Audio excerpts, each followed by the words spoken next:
From our Toronto studios, this is the Muslim News on Muslim Network TV. Assalamu alaikum, I am Ahmed Ramadan. Israeli airstrikes hit central Tehran, shattering a fragile ceasefire. This and more coming up next, so stay tuned. Defense Secretary Pete Hegseth told reporters that he saw no intelligence to suggest that Iran moved its enriched uranium before recent U.S. strikes on the country. Joint Chiefs Chairman General Dan Kane also said he saw no evidence of uranium relocation. Reports and satellite images had suggested Iran took precautions.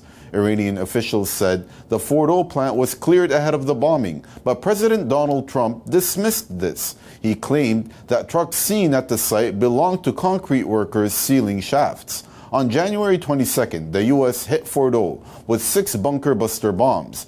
Cruise missiles also targeted the Natanz and Esfahan facilities. The attack followed Israel's earlier raids on Iran, including their nuclear sites. A ceasefire ended the 12-day conflict on Tuesday after Trump's intervention.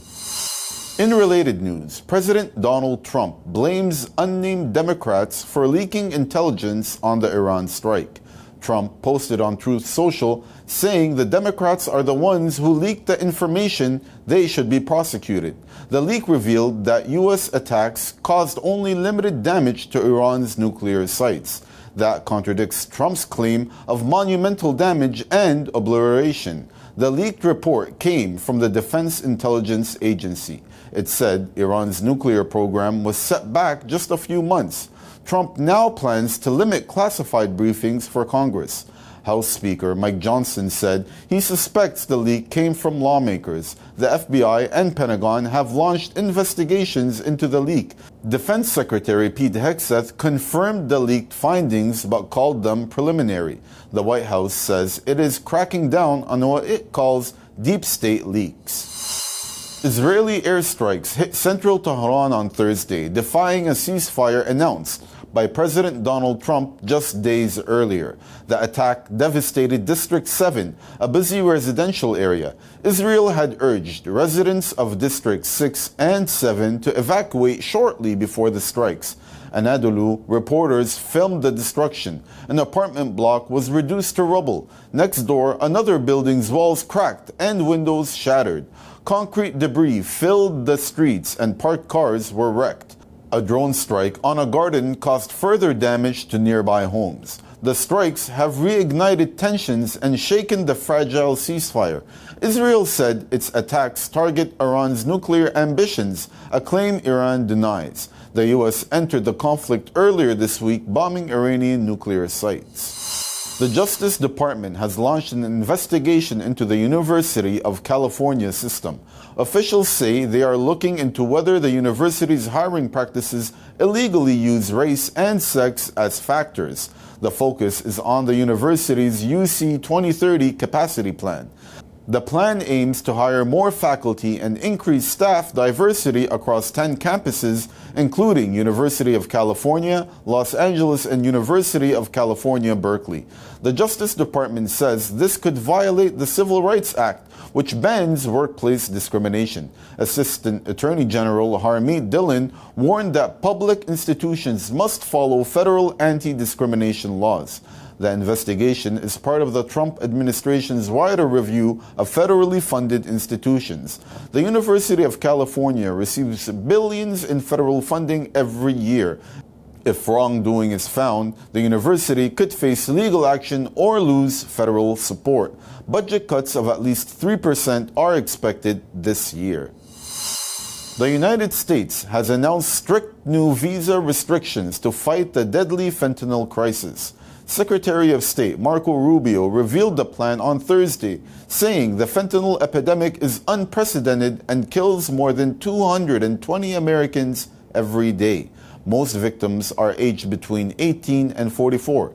The new visa policy aims to stop foreign drug traffickers, their families, and associates from entering the U.S. It builds on earlier sanctions targeting the global illicit drug trade.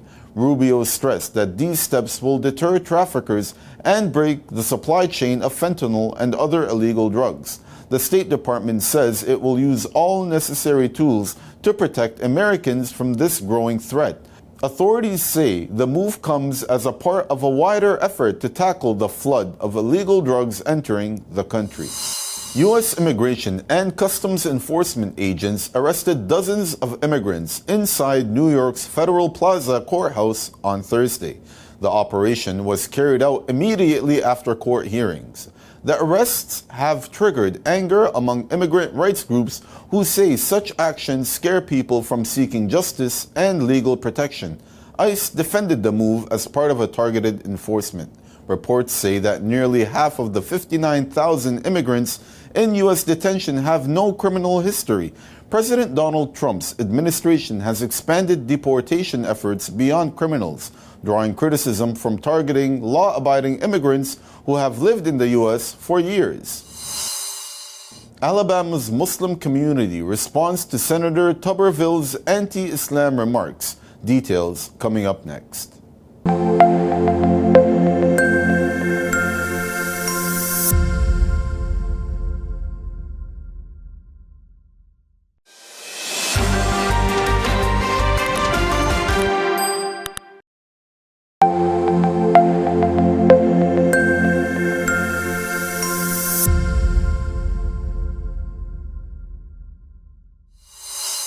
Treasury Secretary Scott Bessent says American companies will not face taxes under the Organization for Economic Cooperation and Development, or OECD's global tax deal. Bessent announced a joint understanding with G7 nations to protect U.S. interests. He credited President Donald Trump's executive orders for securing the agreement, calling it a great deal for Americans. The deal excludes U.S. firms from OECD's Pillar 2 minimum tax. Bessent said this will save more than $100 billion in taxpayer funds. But critics point out that these savings largely benefit U.S. multinationals, not average taxpayers, representing $100 to $122 billion in lost federal revenue over the next decade, revenue that could have funded schools, healthcare, and infrastructure at home. Bessent added the U.S. will work with global partners on tax reforms while defending its sovereignty and preventing what he said were unfair foreign taxes on American businesses. The OECD plan aims to ensure big corporations pay fair taxes worldwide. The Council on American Islamic Relations, or CAIR, in Alabama has invited Senator Tommy Tuberville to visit a local mosque. The move follows a controversial comment by the senator who said people from blue states are not welcome in Alabama if they bring a communist Islamic atmosphere. CAIR says the senator should meet Alabama's Muslims to better understand their contributions. The group's attorney, Britton Shields, reminded Tuberville that he represents all Alabamans, including Muslims. She said Alabama's Muslim community has long promoted fellowship, charity, and devotion. The invitation comes as concerns about anti-Muslim sentiment grow. Last year, CAIR urged police to investigate a threat to attack a mosque in Mobile. CAIR hopes Tuberville will accept the invitation and engage with the community. Americans will soon have to wait longer to retire. From 2026, the full retirement age for Social Security will officially rise to 67 years. This means workers must delay claims until 67 to get full benefits without cuts. The change stems from reforms passed in 1983 under President Ronald Reagan. Gradual increase began in 1991 and reflects longer life and shrinking worker-to-retire ratios. Many Americans, however, are still claiming benefits early at age 62, locking in smaller monthly payments for life. The Social Security Administration says early claimants can see benefits drop by up to 30%. Meanwhile, a new report warns that Social Security trust funds may only cover 81% of promised benefits after 2034 if no action is taken. Without reforms, millions could face financial hardship, with monthly checks slashed by hundreds of dollars. Congress now faces growing pressure to secure Social Security's future. Israel killed at least 103 Palestinians in attacks across Gaza in the past 24 hours, according to hospital sources. Strikes targeted homes, markets, schools, and aid lines. In Deir al-Balah, Israel killed 18 people in a crowded market drone strike. In Khan Yunis, 5, including 2 girls, were killed when a tent sheltering a family was bombed. Israel also killed several civilians waiting for aid near Rafah and the Nuseirat corridor. The Palestinian Media Office reports that 549 Palestinians have been killed in recent weeks while trying to access food. More than 4,066 were injured near U.S. and Israeli-backed aid sites. Doctors Without Borders condemned Israel's aid mechanism as slaughter masquerading as humanitarian aid. Charities distributed food to Palestinians in the Nuseirat refugee camp in central Gaza on Thursday in an effort to ease the hunger crisis amid the ongoing genocide. The distribution effort attracted a large crowd, including many children, and turned chaotic as desperate residents rushed to get the limited supplies. Israel has kept Gaza's main border crossings sealed since March 2nd, allowing barely any trucks to enter. The region requires a minimum of 508 trucks per day to meet basic needs. India has refused to join a Shanghai Cooperation Organization consensus for the second time in recent years. New Delhi walked out of a joint statement at the SCO defense ministers meeting saying it favored Pakistan. India earlier distanced itself from the group's statement condemning Israeli attacks on Iran. Defense Minister Rajnath Singh objected to the statement for ignoring the April terror attack in Kashmir, where 26 Indian tourists were killed. Singh said the statement played into Pakistan's hands by mentioning violence in the Pakistani province of Balochistan but staying silent on Kashmir. India accuses Pakistan of supporting the attackers, a claim that still lacks any evidence and an accusation that Islamabad denies. Pakistan often criticizes India for human rights abuses in Kashmir. India's foreign ministry said it wanted strong language on terrorism in the document, but another country objected.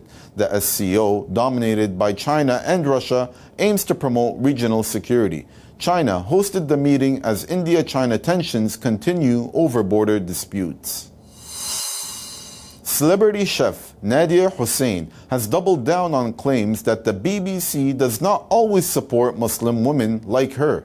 The former Great British Bake Off winner became emotional as she addressed the backlash following the acts of her cookery shows.